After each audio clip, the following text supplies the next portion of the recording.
Oke, terima kasih sudah mengklik video ini. Ini adalah podcast pertama dari channel Sudut AWS. Ini mungkin adalah podcast pertama dan podcast terakhir kita. Sebelum itu, di sini ada dua narasumber yang cukup keren, cukup family lah dengan muka-muka mereka ini di sosmed gitu. Yang pertama ada Mas Rido. Halo. Kemudian ada Mas Fahrul. Halo. Tidak lupa juga dengan penonton kita di balik layar, bisa disapa. Oke, pada segmen kali ini kita akan membahas mengenai terbentuknya VOC serta dampaknya ke Makassar. Tapi sebelum itu, penampilan dari dua narasumber ini cukup keren ini, bisa dilihat nih. Dari Mas Rido, bisa dijelaskan nggak bajunya itu baju apa gitu? Oh, jadi gini Mas Rehan, ini namanya jaket bomber.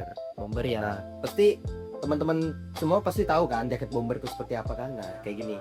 Tapi yang saya kenakan ini adalah jaket bomber dari militer, lisensi dari militer. Jadi namanya CWU 45 atau yang lebih dikenal di militer itu MA2. Nah, MA2. Jadi jaket ini nih bisa dibilang tahan air. Jadi waterproof sama tahan api karena bahannya dari Nomex. Dan juga jaket ini memang baru muncul sekitar tahun 1970-an. Memang ada ciri khas tersendiri kan, kalian bisa lihat biasanya jaket kan ada yang kayak kerah kain manu biasa kan. Nah, ini dia kayak kemeja.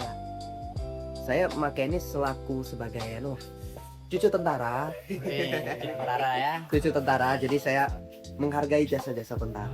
Dia memakai jaket tentara walaupun beda negara. Jadi Mas Rido menggunakan jaket bomber. Betul. Jaket bomber. Dan untuk Mas Fahrul ini, kenapa pada segmen kali ini menggunakan batik? Ya, kenapa saya kira menggunakan batik? Karena kebetulan emang dari awal saya itu orang yang cukup senang dengan batik. Yang pertama kenapa? Yang pertama karena memang batik itu sangat identik dengan Indonesia. Saya sangat cinta negara saya, makanya ketika dapat tawaran main di podcast ini karena juga membahas tentang gimana VOC di Indonesia dan juga hubungannya dengan Makassar atau Sulawesi, saya cukup interest gitu. Itu yang membuat akhirnya saya memakai batik ini. Jadi kenapa Mas Fahrul menggunakan batik? Karena dia sangat cinta Indonesia. Betul. Gitu. Luar biasa. Dan segmen ini bakal dimulai oleh Mas Rido terlebih dahulu. Mas Rido akan menjelaskan, memaparkan bagaimana gitu VOC itu terbentuk awal mulanya. Jadi gini Mas Rehan, VOC pada saat itu kenapa bisa terbentuk? Itu dari inisiasi pemerintah Belanda itu sendiri. Kenapa?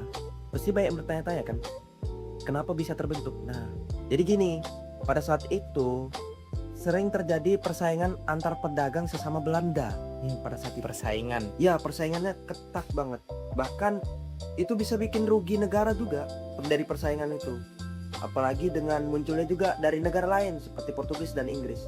Inggris kan punya kongsi dagangnya juga ya, itu East Indian Company atau EAC. EAC. Ya, nah jadi bagaimana supaya pemerintah Belanda itu tidak merugi banget lah dengan persaingan perdagangan, terutama persaingan sesama pedagang Belanda.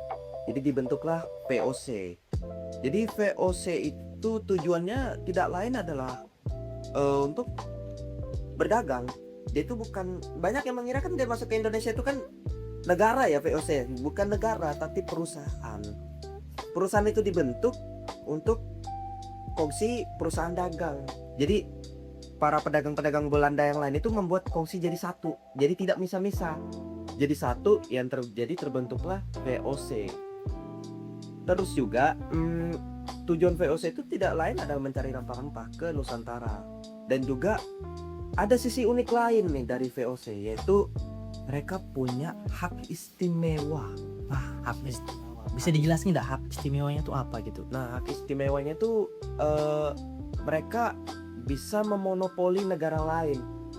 Dan juga mereka yang paling unik nih, mereka punya tentara sendiri dan juga punya mata uang sendiri.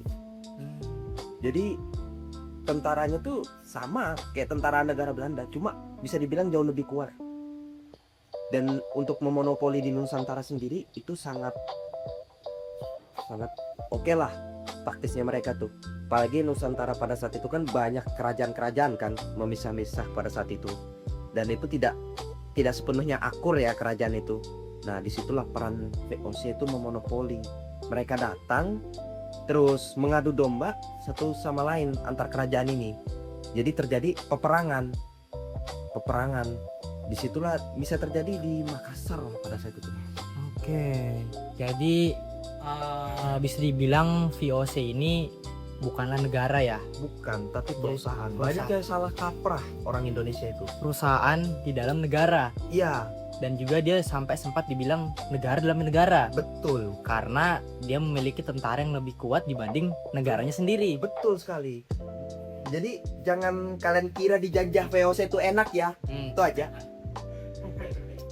Jangan kalian kira. Oh iya, untuk penonton misalnya ada pertanyaan bisa dipertanyakan ke narasumber kita pada hari ini. Kemudian ada lagi nggak kira-kira gebrakan-gebrakan yang gebrakan oleh VOC gitu? Gebrakannya ya. Ya. Yang paling saya ingat itu soal candaan masyarakat Belanda pada saat itu soal VOC.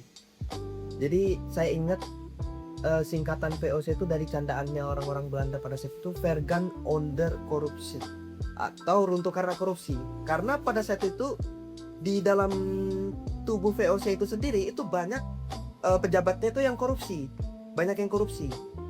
Jadi banyak pejabat sebenarnya bisa dibilang gajinya itu sudah cukup besar, sudah cukup layak lah untuk pejabat saat itu. Namun kalau kasarannya sekarang ya itu maruk, haus nih. Mereka gak puas dengan gaji yang ada, mereka mau yang lebih. Jadi mereka kaya. Dan bahkan VOC itu bisa dibilang mereka pejabat-pejabatnya itu memalsukan data perusahaan. Jadi apa yang masuk dananya itu tidak sesuai dengan di lapangan. Dan itulah yang membuat VOC itu merugi besar. Dan notabene juga tentaranya itu tentara bayaran kan. Nah, mereka nggak sanggup bayar karena utangnya di mana-mana. Bahkan kapalnya pun banyak yang dihancurkan pada saat itu. Jadi ya setelah VOC runtuh, yang ngambil alih itu utangnya atau perusahaannya itu ya pemerintah Belanda pada saat itu, gubernur pemerintah Belanda pada saat itu gitu. Jadi korupsi ini sudah ada ya dari dulu. Ada, bahkan sampai sekarang tuh lebih gila. Terutama ya itu yang di Samarinda tuh, tombol reset. Tuh, jadi bisa kita lihat gitu kalau korupsi itu adalah salah satu dampak yang cukup besar untuk menghancurkan suatu perusahaan. Gampang. Banyak sudah perusahaan, negara, peradaban itu hancur karena korupsi. Menarik ini. Uang itu menjanjikan. Berarti pola pikir kita aja yang haram kan. Sudah dia korupsi, maruk lagi. Itu sudah lengkap sudah. VOC itu ya. Mungkin untuk VOC sudah cukup lumayan ya dibahas. Kira-kira ada yang mau ditambahkan lagi atau cukup dari Mas Rido? Tidak ada ya. Mungkin Mas Fahro mungkin bisa ya melanjutkan soal masuknya VOC di Makassar ya. Ya, Oke. Dampaknya VOC terhadap Makassar.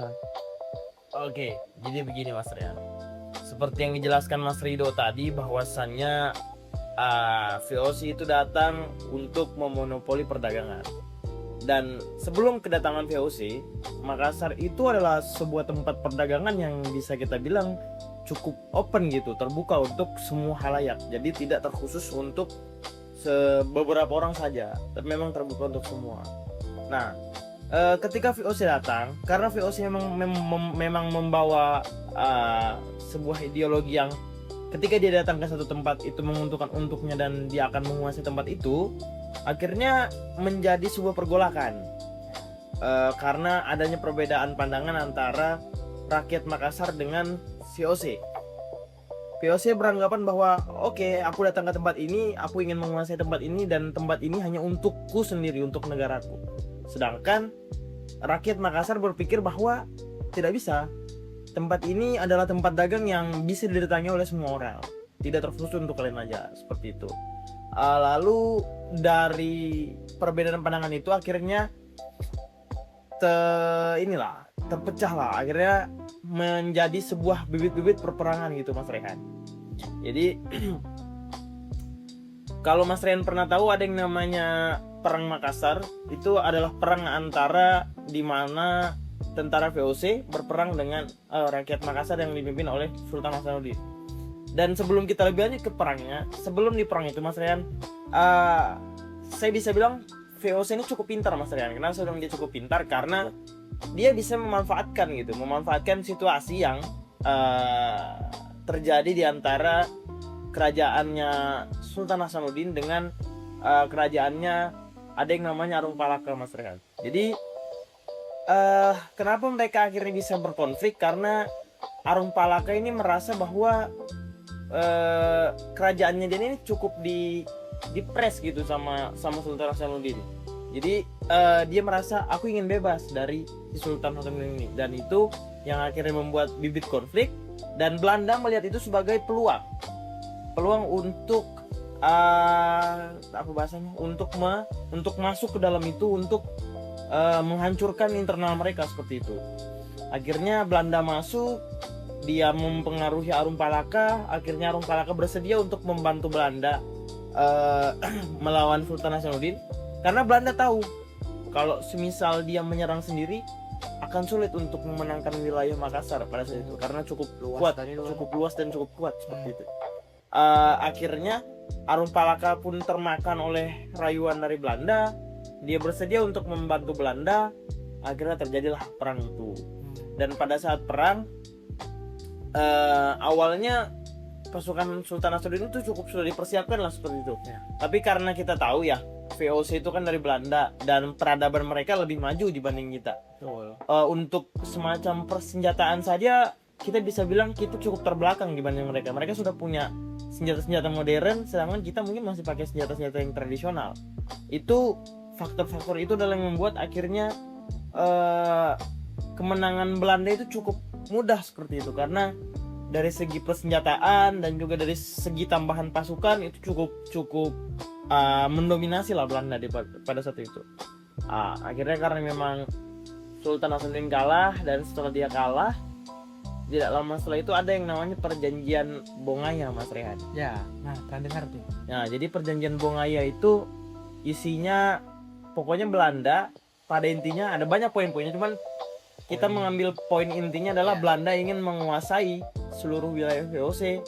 Beberapa wilayah seperti Benteng dan lain-lain itu Belanda minta untuk wilayah itu dikuasai oleh mereka, seperti itu. Itu cukup miris kalau kita lihat bagaimana wilayah yang dulunya damai, wilayah yang dulunya menjadi sebuah tempat perdagangan umum, akhirnya diluluh lantahkan oleh sebuah perusahaan antah berantah yang datangnya juga dari luar negeri, bukan dari negeri kita sendiri, datang untuk mengacak-ngacak. Dan sayangnya masih ada yang terpengaruh dengan politik adu domba yang seperti itu, cukup disayangkan. Lalu harapan saya ketika nanti podcast ini dipublish, podcast ini didengar oleh teman-teman di luar sana, harapan saya teman-teman bisa belajar gitu, apa yang bisa kita petik dari kejadian di Makassar ini gitu, dari yang awalnya gimana cara mereka menyelesaikan konflik antara internalnya supaya dia terjadi seperti Sultan Hasanuddin dan juga Arung Palaka. Lalu bagaimana kita bisa berpikir jernih, kita bisa mempertimbangkan tawaran-tawaran yang diberikan oleh orang luar agar tidak terjadi lagi politik-politik adu domba selanjutnya, karena tidak menutup kemungkinan situasi saat ini tuh sangat memungkinkan gitu untuk terjadi lagi politik-politik adu domba yang lebih parahnya adalah bukan dibuat oleh orang luar tapi oleh bangsa kita sendiri, seperti itu. Bung Karno pernah bilang kalau misalkan waktu itu Bung Karno berdarah-darah melawan melawan penjajah, kita nanti akan lebih sulit karena kita akan melawan bangsa kita sendiri. Itu cukup menyedihkan, dan ternyata kata-kata itu terbukti hari ini. Banyak kasus-kasus yang akhirnya membuktikan ucapan dari Bung Karno itu gitu. Itu cukup menyedihkan sih bagi saya. Mungkin itu Bung Rehan. Jadi bisa disimpulkan gitu, ini sebenarnya ada hubungannya dengan apa yang dikatakan Mas Rido di awal mengenai maruknya VOC. Tuh, VOC masuk bukan hanya ingin berdagang, tapi ingin menguasai wilayah Makassar. Karena seperti yang kita ketahui, wilayah dagang tersebut itu kan cukup terkenal pada saat itu. Orang India ke situ, orang China ke situ. Tapi ada suatu perusahaan antah berantah ingin menguasainya. Cukup miris gitu ya kan. Dan juga mereka ini juga mampu memanfaatkan celah lah. Bisa kita lihat tadi ada adu domba ya antara Sultan Hasanuddin dan Arum Palaka. Nah itu jangan sampai terulang di zaman kita sekarang. Jangan sampai celah-celah tersebut dimanfaatkan oleh musuh-musuh kita di luar sana. Nah, kira-kira kita sudahi untuk segmen kita hari ini untuk episode pertama ini. Tapi sebelum itu kira-kira ada pertanyaan nggak dari penonton? Ada. Silakan penonton. Izin bertanya ya, untuk ini apakah rekan-rekan, nama saya Muhammad Akal Bahari, kredit dari mahasiswa pendidikan sejarah Unmul. Saya ingin menjawab ini tentang yang dijelaskan oleh Mas Fahrul tadi, yang tadi kan Mas Fahrul menjelaskan bahwa VOC itu bekerja sama dengan Arum Palaka untuk melemahkan Badan Goa. Nah, kalau kita melihat hal tersebut, apakah bisa ditaikkan bahwa kekuatan VOC di Nusantara bukan hanya karena piagam mereka yang lebih modern, tapi juga karena mereka berhasil mematahkan konflik internal kerajaan lokal lah pada saat itu. Bagaimana tanggapannya? Ya, betul Mas Fahri. Kita bisa menyimpulkan bahwa VOC bisa menaklukkan Makassar itu bukan hanya karena senjatanya yang modern, bukan karena Belanda itu lebih maju dari segi banyak hal lah. Tapi kita bisa menyoroti bahwa segi berpolitik mereka ini cukup mumpuni gitu. Mereka bisa melihat celah kecil yang terjadi di antara Arum Palaka dan Sultan Hasanuddin. Mereka masuk sebagai apa bahasanya? Sebagai orang yang kalau kita bilang sekarang munafik, pura-pura baik. Datang kedua ya. Ya, datang ke Arum Palaka menawarkan ini itu dengan memanfaatkan konflik yang terjadi antara Arum Palaka dan Sultan Hasanuddin. Akhirnya Arum Palaka terhasut, akhirnya ikut menyerang Makassar. Juga kan cukup menyedihkan gitu Mas Fahri. Ketika dua orang dalam satu daerah, mereka adalah putra asli daerah situ, tapi dibuat beradu domba gitu, dijadikan domba yang diadu oleh orang luar yang nggak tahu datangnya dari mana. Agak cukup menyedihkan. Jadi bisa disimpulkan bahwa politiknya Belanda pada saat itu cukup memang mumpuni sekali. Oke, terima kasih. Itu jawaban yang Jawaban Mas. cukup menarik dari narasumber hebat kita satu ini. Kemudian kira-kira ada lagi nggak pertanyaan dari para penonton sekalian? Nggak ada ya. Ya, para penonton sudah cukup ya. Sudah cukup. Kita juga bisa saya ingin bahas lagi sedikit lagi nih tentang VOC. Cukup penasaran lah. Boleh. Kita kan hanya membahas bagaimana terbentuknya tadi ya. Bisa nggak di spill dikit aja gitu, gimana sih kenapa bisa runtuh gitu, selain faktor dari korupsi gitu, Mas Rido? Kalau dari runtuhnya korupsi, selain runtuhnya VOC itu karena korupsi, ada permasalahan internal yang lain. Pertama, yang seperti saya jelaskan tadi ya, VOC pada saat itu tuh tidak bisa mereka membayar anak buahnya mereka, tentara mereka, karena mereka uangnya dari mana? Kurangan uang ya? Habis. Mereka ngutang nggak bisa bayar. Dan rata-rata kan orang-orang VOC itu kan ada sahamnya ya, mereka sistem saham. Nah itu mereka nggak ada uangnya, sudah habis. Bahkan bisa dibilang pejabat-pejabatnya aja hidup mewah. hidup mewah, terlalu mewah, bahkan bisa sampai ngambil, itu saya bilang korupsi. Dan juga Ajan ya? Iya, udah ya. Oh ajan ya. Ajan. Gak apa-apa dilanjutin aja nih. Kan bukan lanjut aja nggak apa-apa lanjutin. dan juga banyak kapal-kapal VOC pada saat itu tuh yang kayak nggak tahu kenapa maksudnya itu mereka menghancurkan gitu loh, menenggelamkan. Padahal bisa dibilang kapal tuh mahal pada saat itu. Iya, Pak. Mahal loh, Apa lo? biarpun dari kayu. Mahal, tapi dihancurkan. Nah itu saya bingung.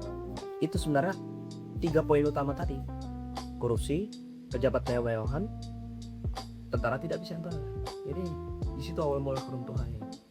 Kira-kira nih menurut Mas Rido ada nggak perusahaan di zaman sekarang seperti VOC? Perusahaan agak sulit. Ini kalau saya mau ngomong dana tara. Nggak apa-apa. Ini podcast bebas ya. Kalau Danantara kan kita belum terlalu jelas ya, tapi ada contoh kayak Danantara tapi versi Malaysia pada saat itu. Investasi, tapi kan itu ada satu kepala anunya itu yang korupsi. Bahkan sampai sekarang tuh belum ketangkep, dia lari. Wah, bahkan sempat membiayai filmnya siapa tuh? Yang pemeran film Titanic yang laki-laki itu. Penonton ada yang tahu penonton? Siapa pemerannya tuh? Yang ganteng itu. Ya, betul. itu. Leonardo DiCaprio. Filmnya soal Crazy Rich itu. Sempat biaya itu. Bahkan Malaysia pada saat itu rugi banar waktu itu. Itu kalau di Malaysia mungkin mereka masih bisa bertahan ya, tapi kalau untuk di Indo mungkin kita udah negara bangkrut. Jadi seperti itu. Itu aja sih yang ingin saya tanyakan lah, tipis-tipis lah ya. Walaupun Dan- ada. Apalagi nih jamnya sudah menunjukkan pukul sholat ya, sudah Iya. ajan tadi. Sudah waktunya Iya. apa ya?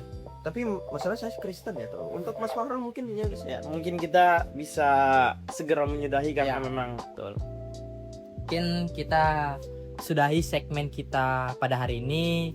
Ini adalah episode pertama. Kita beri aplaus dulu untuk diri kita. Video ini akan viral di mana-mana, akan tayang di mana-mana. Saksikan episode kedua kita. Terima kasih. Dadah.